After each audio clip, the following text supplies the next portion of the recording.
Kemajemukan Agama, Ras, dan Etnik di Indonesia oleh kelompok 4 kelas 1F. Di sini ada Amelia Nabila Zahra, Anissa Rania Mumtazah, Dina Trisia, dan Fikria Tunisa. Dengan ini kami akan menyelesaikan tugas akhir konsep dasar IPS dengan dosen pengampu Ibu Ika Yatri, MPD, dan Pak Azhar Nawawi, SPD. Oke, teman-teman ada yang tahu nggak sih apa itu multikultural keragaman bangsa Indonesia? Dari Nugraha pada tahun 2008, multikulturalisme secara kebahasaan dapat dipahami dengan paham banyak kebudayaan. Kebudayaan dalam pengertian sebagai ideologi dan sekaligus sebagai alat menuju derajat kemanusiaan tertinggi. Maka untuk itu penting melihat kebudayaan secara fungsional dan secara operasional dalam pranata-pranata sosial. Secara istilah, multikulturalisme terbagi menjadi dua, yaitu multikulturalisme deskriptif dan multikulturalisme normatif. Multikulturalisme deskriptif adalah kenyataan sosial yang mencerminkan adanya kemajemukan atau pluralistik. Sedangkan multikulturalisme normatif berkaitan dengan dasar-dasar moral, yaitu adanya ikatan moral dari para warga dalam lingkup negara atau bangsa untuk melakukan sesuatu yang menjadi kesepakatan bersama. Dalam keragaman bangsa Indonesia, secara historis dan sosiologis, agama Islam dianut mayoritas bangsa Indonesia. Namun, jika dilihat tingkat provinsi atau daerah, misalnya kabupaten atau kota, maka terdapat agama lain selain agama Islam, yaitu agama Kristen, Katolik, Hindu, Buddha, dan Konghucu yang menjadi mayoritas di lingkungan tersebut. Nah, fakta dan data keragaman agama-agama di Indonesia menunjukkan bahwa keragaman agama ini merupakan mozaik yang memperkaya khazanah kehidupan keagamaan di Indonesia. Namun, di sisi lain, keragaman agama juga mengandung potensi ancaman bagi persatuan negara Republik Indonesia. Nah, disinilah diperlukan keterlibatan seluruh warga masyarakat dalam mewujudkan kedamaian. Moderasi dalam keberagaman Indonesia.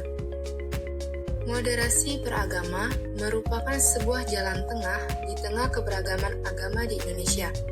Moderasi merupakan budaya Nusantara yang berjalan seiring dan tidak saling menegasikan antara agama dan kearifan lokal atau local wisdom. Tidak saling mempertentangkan namun mencari penyelesaian dengan toleran. Moderasi harus dipahami ditumbuh kembangkan sebagai komitmen bersama untuk menjaga keseimbangan yang paripurna, di mana setiap warga masyarakat, apapun suku, etnis, budaya, agama, dan pilihan politiknya, mau saling mendengarkan satu sama lain, serta saling belajar melatih kemampuan mengelola dan mengatasi perbedaan di antara mereka. Jadi jelas bahwa moderasi beragama sangat erat terkait dengan menjaga kebersamaan dengan memiliki sikap tenggang rasa, sebuah warisan leluhur yang mengajarkan kita untuk saling memahami satu sama lain yang berbeda dengan kita. C. Bhinneka Tunggal Ika, ciri multikulturalisme bangsa. Keberagaman budaya Indonesia dilengkapi oleh keragaman lain yang ada pada tatanan hidup masyarakat, baik perbedaan ras, agama, bahasa, dan golongan politik yang terhimpun dalam suatu ideologi bersama, yaitu Pancasila dan Bhinneka Tunggal Ika. Menurut Kansil 2006, mengemukakan bahwa persatuan dikembangkan atas dasar Bhinneka Tunggal Ika dengan memajukan pergaulan demi kesatuan dan persatuan bangsa. Keberagaman bangsa berlangsung selama berabad-abad lamanya, sehingga Indonesia tumbuh dalam suatu keragaman yang kompleks. Menurut Syaifullah 2007, Tarmizi Taher berpandangan bahwa semboyan Bhinneka Tunggal Ika memberikan pelajaran agar semua penduduk Indonesia menghayati diri mereka sebagai suatu bangsa, satu tanah air, satu bahasa, dan satu tujuan nasional, yaitu terciptanya sebuah masyarakat adil dan makmur berdasarkan Pancasila sebagai satu-satunya asas dan pedoman utama dalam kehidupan berbangsa dan bernegara. Keragaman dalam masyarakat majemuk merupakan sesuatu yang alami yang dipandang sebagai suatu fitrah. Pengembangan multikulturalisme mutlak harus dibentuk dan ditanamkan dalam suatu kehidupan masyarakat yang majemuk. Jika hal tersebut tidak ditanamkan dalam suatu masyarakat yang majemuk, agar kemajemukan tidak membawa pada perpecahan dan konflik, Indonesia sebagai bangsa yang multikultural dan mengembangkan wawasan multikultural tersebut dalam semua tatanan kehidupan yang bernafaskan nilai-nilai kebinekaan, membawa masyarakat multikultur.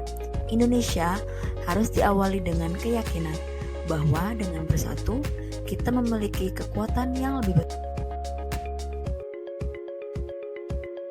Di tengah reformasi saat ini, untuk mencapai Indonesia baru dengan aman, idiom yang harus diingat dan dijadikan landasan kebijakan harus berpijak pada konsep Bhinneka Tunggal Ika.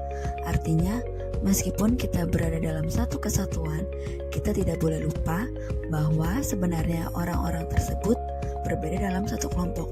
Dengan demikian, keberagaman ini adalah warna kehidupan, dan warna-warna tersebut akan harmonis, indah, jika ada kesadaran untuk selalu menciptakan dan mencintai keharmonisan dalam hidup melalui kesatuan yang indah yang diwujudkan melalui integrasi. Demikian video ini kami buat, semoga dapat bermanfaat bagi teman-teman. Dan di akhir video ini kami akhiri dengan quotes dari Buya Hamka. Salah satu pengadilan terkejam dalam hidup adalah membiarkan pikiran yang cemerlang menjadi budak bagi tubuh yang malas, yang mendahulukan istirahat sebelum lelah. Terima kasih. Wassalamualaikum warahmatullahi wabarakatuh.